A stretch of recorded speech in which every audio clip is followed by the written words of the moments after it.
Hey, I'm trying to do something different here. I'm going to try to make a tier list video for some Attack on Titan characters. And this is actually a topic for a video that was suggested on the Patreon. And I thought it was a cool suggestion, but somebody also pointed out like it's kind of pointless to do an Attack on Titan tier list because all the characters are so awesome. And I understand that, and I kind of agree with that to a degree, but I thought I'd put my own little spin on the tier list. So we understand that all the characters are well written, that they're all awesome, but I'm kind of making a tier list based on my relationship with the characters. Like, how do I feel about them personally with the understanding that they're all great?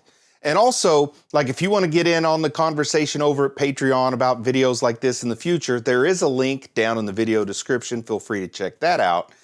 But I think I'm just going to start off by breaking down what I came up with for tiers on the tier list. And also to say this is limited to the first 3 seasons of Attack on Titan, because I've seen the first 3 seasons, haven't started the 4th season yet, and I'll talk a little bit about my plans for the 4th season as we go through this tier list.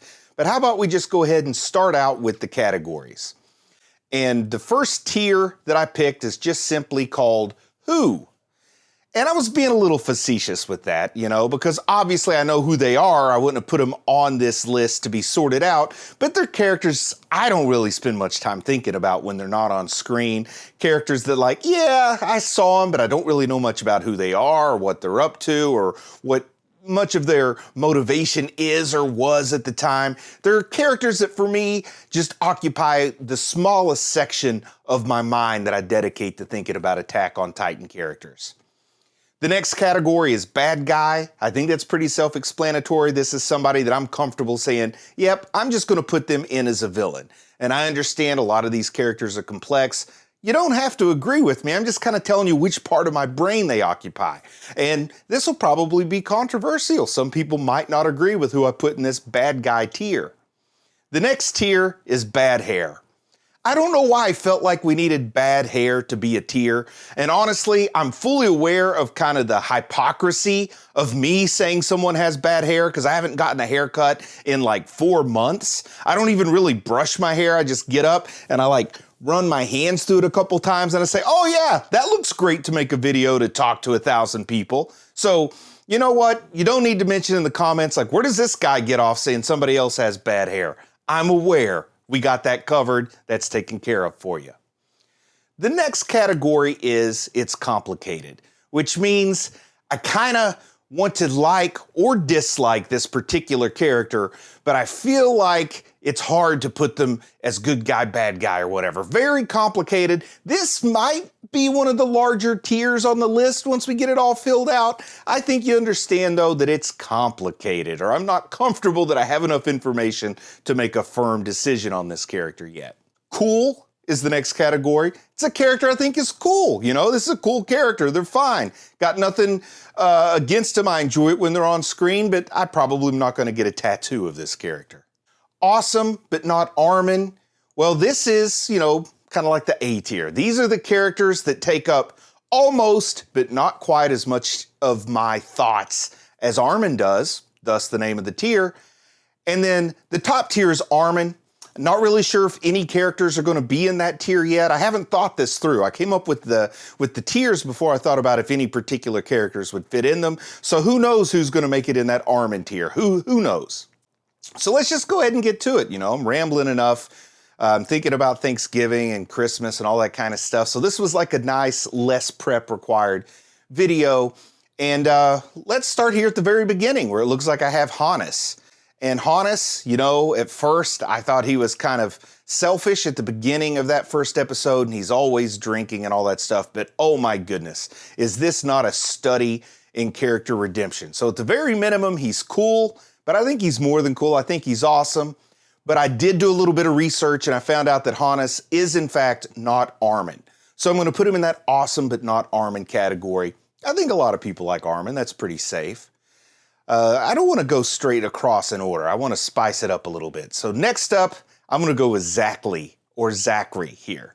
And Zachary is a character, when I first saw him, I thought, this is like this awesome grandpa character. He has wonderful judgment. He's not acting on emotion. But then I found out he's insane. He loves to make nobles butt chug, so he's the very reason, probably, for a tier like It's Complicated. Because It's Complicated is a great way to describe my relationship with Zachary. It took a left turn I did not see coming down the road. Next up here, I'll go to Jean. Jean is another character I thought was going to be a straight-up antagonist, but as the show went on, Jean showed this incredible leadership skill that he continues to maintain, but he also doesn't hesitate to butt heads with others and kind of recognizes his own shortcomings, which is refreshing. But all in all, as far as how much of my time I spend thinking about Jean, I'm going to put him in the cool tier. So I think Jean is cool, but I don't put him up to that awesome category just yet. Once again, my relationship with Jean. I totally respect it if your idea varies. Next up, I'm going to go with Pixis, because I've always liked Pixis. From when he first showed up, the guy's really cool. He appreciated the value of Aaron's abilities before it seems like anybody else did. He also respected Armin's intelligence before it seems like anybody else did. So I think with Pixis, I'm going to go ahead and put him in the awesome but not Armin category. He does have a tendency to maybe drink a little too much. I know I speculated on whether or not he's the embodiment of addiction for Attack on Titan with his drinking habits. I mean, even the first picture I found of him was him chugging straight from a wine bottle, but still awesome. But like I said, the research shows he is not Armin. Next up, let's take a look at Lord Wald. Lord Wald, I think of whenever I think of Pixis, I guess, to a degree, because they were playing that sort of chess game together and Pixis chugged his wine straight from the bottle.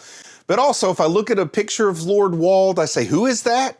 And then I have to think about it for a minute. So I think he squarely fits in the category of who. Also, I'm curious if very many other Attack on Titan tier lists have bothered to put Lord Wald in a tier. I don't know. I haven't watched any other tier list videos about Attack on Titan, but I bet maybe this helps me define my niche as the Lord Wald tier list. Next up, let's look at Rod Reiss.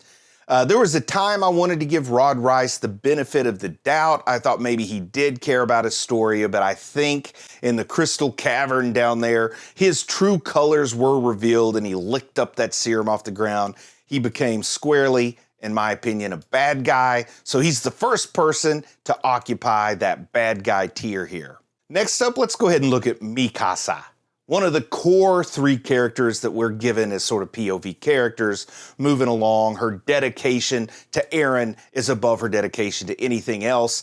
And she's got that Ackerman blood, which means she is absolutely deadly in a fight. That makes her, in my opinion, awesome. I spend a lot of time thinking about Mikasa's awesomeness, particularly her fighting prowess. Next up is Annie, a character that I like a lot. Probably like Annie more than the average person, but you know, by the end of season 1, she's frozen in a cocoon and we don't get to see her as much in person. However, mentions of her do continue to come up in seasons 2 and 3. But all in all, I don't want to put Annie in the bad guy category, even though you could probably make an argument for that. To me, Annie is cool, so I put her in that cool tier. Next up, I want to talk about Marlowe. Marlowe, man, did I spend a lot of time hurling insults at Marlowe that were undeserved, because Marlowe did show with time to be one of the more noble characters we see in this world. And not only was he noble, but his death, his final moments in season 3 were so heroic, and he was charging into sure death without hesitation to try and help humanity out. He had these thoughts of Hitch. You know, somebody saw a lot more in Marlowe than I did, because it's pretty clear that Hitch fancied Marlowe and Marlowe was smitten with her, but unfortunately he didn't recognize his own emotions until the moment of his death. So having said all those wonderful redeeming things about Marlowe, I'm going to put him in the bad hair category. Yeah. So let's see. Let's talk about Kenny. So Kenny, straight up bad guy when he's introduced, right? He's a serial killer. It kind of looked, from the way the story was unfolded, like he kidnapped Levi almost and raised Levi to be another killer. But then we find out the intricacies of the Ackerman bloodline, and we find out about Kenny's relationship with Yuri, the king before, you know, Reiss came along, Rod Reiss's brother. And we see that part of his motivation was try to fix what was broken in him, to try to fix maybe that lack of empathy. So with Kenny, I have steadily moved him up the tier list from bad guy to it's complicated. Now we got to talk about Reiner. Reiner with his split personality, his dissociative identities. He's the soldier and he's the warrior. And at its core, you would think that's like the very definition of it's complicated, right? But unfortunately, the warrior just so consistently won out that I'm going to put Reiner in the bad guy category. I almost dropped him in Who there by mistake, but I'm going to, oh, that's not Reiner, that's Erwin. Erwin's awesome, but not our Armin. Wow, it would help if I looked closer at the pictures before I moved them. So Erwin, what do I need to say about Erwin? He's awesome. Everybody knows he's awesome, but if you watched my review or my reaction, you know that when it came down to choosing between Erwin and Armin, for better or worse, I was squarely Team Armin. So that means the highest I guess I can put Erwin is awesome, but not Armin, because I picked Armin over Erwin when it was time to see who got to live and who had to die. Next up, I'm going to talk about the Mom Chomp Titan. The Mom Chomp Titan is the definitive bad guy from episode 1. The Mom Chomp Titan shows up to chomp Hannes when I started to realize just how much I liked Hannes. So the Mom Chomp Titan should be in the bad guy tier. And then I saw an episode called That Day. And I saw the origin of the Mom Chomp Titan. And I saw the Eldian human identity of the Mom Chomp Titan. And it was such an awesome flourish that it made me move the one character I probably felt the less conflicted about hating into the it's complicated category. Because, you know, poor Dinah, she had a tragic story all her own. Let's talk about Connie. Because I feel like Connie is in almost every episode, and I like Connie. I think Connie's cool, but mostly all I know about Connie is he hates the Beast Titan because of what happened to his mother and the village he grew up in, and they were turned to Titans, and his poor mother there with the withered limbs just suffering lying on his house. But other than that, the thing I can't help, and this is going to be maybe one of my more controversial statements, but I think Connie has bad hair. You know, it took a while for me to realize that I don't like Connie's hair because I had a Connie haircut for a long time. You go back and watch my old comic book videos, I kind of had the Connie haircut. I was never proud of it, but I'm not proud of my current hair either.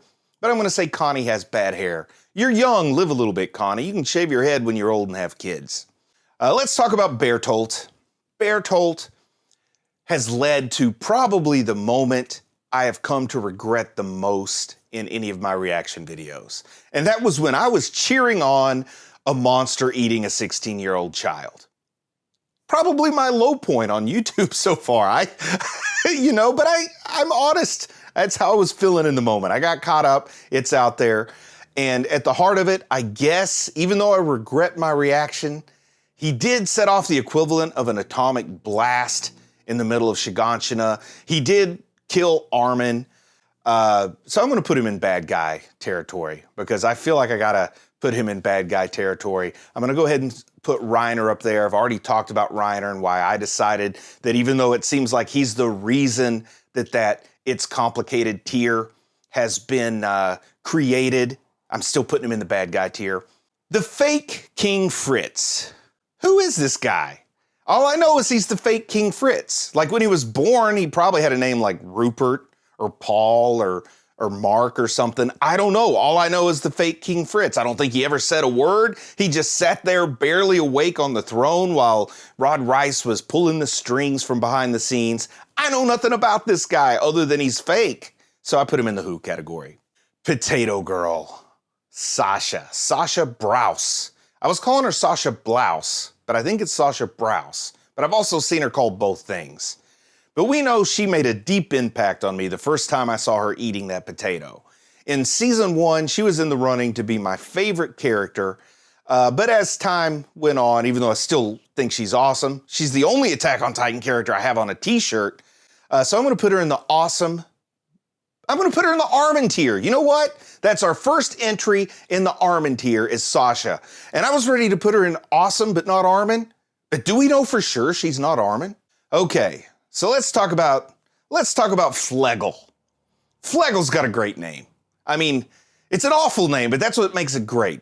Hopefully none of you watching are named Flegel, but If any of you are expecting a child soon and you're still not sure on the name, Flegel works for boy, girl, or non-binary. So Flegel might be a great name to go with if you're expecting a child anytime in the next 9 months. Keep that in mind. Bruce recommends the name Flegel across the board. Oh, by the way, Flegel, he's complicated.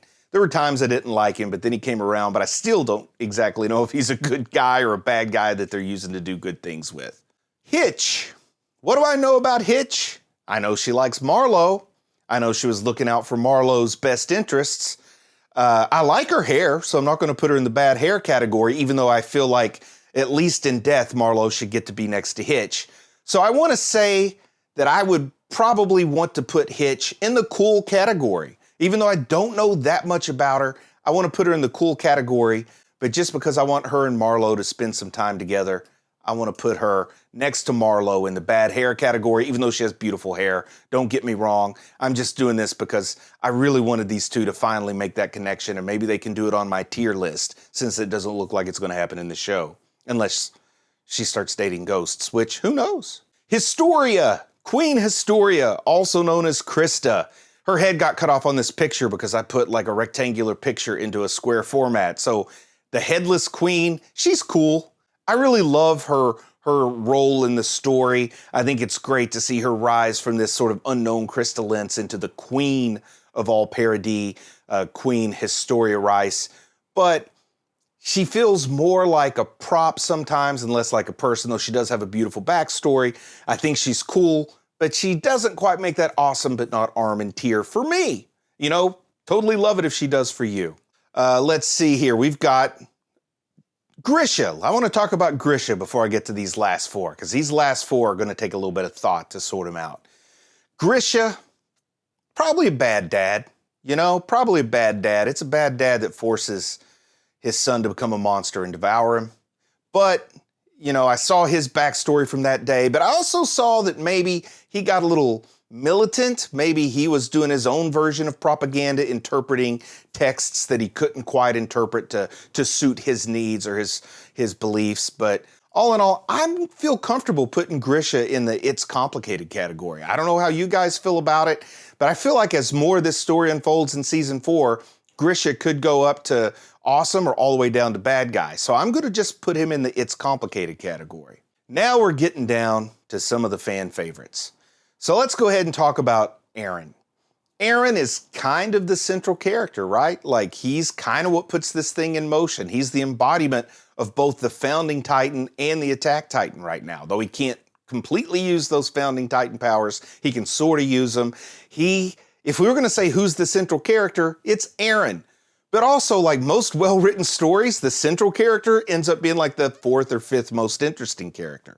And also, Aaron shows some annoying traits from time to time, right? He's a little stubborn, he's quick to anger, he's bullheaded, then he'll also start beating himself up. I talked at one point about how I wondered if maybe he exhibited some characteristics of borderline personality disorder. I'm going to put Aaron in cool, because I do think about Aaron a lot, as he is the main character here. But I don't quite put him in that awesome but not Armin category. I'm real curious to see if everybody just like hammers me for putting Aaron in the cool tier. But you got to remember, all these characters are awesome. I'm just dividing them based on my relationship with them. Next up, let's talk about Levi. Levi, the fan favorite. There's plenty of people that would call that top tier the Levi tier, right? Levi has it all. He's too cool for school. He's an excellent housekeeper. He's a tiny guy that packs a big punch, so there's something cool about that. He's got that Ackerman bloodline just like Mikasa does. And he's shown some interesting leadership abilities. He's come up from the criminal underground, quite literally a criminal and under the ground. And I'm going to put him in that awesome but not Armin category. And I'm going to put him right next to Erwin there, because Levi and Erwin, well, they're good buddies. Don't put too much value in where these people are stacked horizontally. Mostly it's just whatever random order there. Now we're down to a couple of my favorite characters. So let's start with Armin. Because in the beginning, people might say, Armin, who's that? And those would be people who hadn't seen the show yet, right? Obviously, they wouldn't know who Armin is. Some people might say Armin's complicated because he seems to be prone to bullying. Some people might say Armin's kind of cool because he's smart. Some might say Armin is awesome, but not Armin, and they'd be absolutely wrong, because on this, I feel pretty certain that Armin is indeed Armin. So I'm going to put him in that Armin tier. I might change this up later if I ever do it again, but for now, I think Armin probably belongs in the Armin tier. And then last is Hanji. And Hanji is a character who scared me. I thought Hanji's insane. I expected Hanji to turn into some sadistic, mad scientist villain. And wouldn't you know it, Hanji became amazing and incredible. And in fact, Hanji, in my opinion, became Armin. So I'm going to put Hanji in the Armin tier because I love Hanji. So I guess if I recap it, the characters I spend the most time thinking and or talking about are Hanji, Armin, and Sasha, so they make that top tier. We got several that are awesome, several that are cool, several that are complicated, 3 with bad hair, although one's just an honorary bad hair because her hair's beautiful. And we got a couple of bad guys, we got a couple of who are they. My first try at a tier list video. I hope you enjoyed it. For season 4, those reactions and reviews are going to be starting like post-haste. And with those, I'm just going to watch the standard season 4 episodes that are available on Crunchyroll and Funimation. I had recommendations about watching the Blu-ray version because they've had a lot of issues fixed, but it's not the easiest thing to do to get the Blu-ray version and be able to watch it with English subs. I don't think you can do that. Anyway, I'm doing what most people do, which is watch what's available streaming. And I'm going to have those all finished up just in time for the January 9th launch of the final installment of episodes. And with that, I'm going to say I'm proud of you for watching anime, and I'll talk to you again soon. I just want to say a big thank you to everyone who supports the channel on Patreon. You're the folks who make videos like this possible. If you think you might want to get involved in the Patreon community for the Bruce Leslie Anime Dad channel, well, there's a link in the video comments. Feel free to check it out.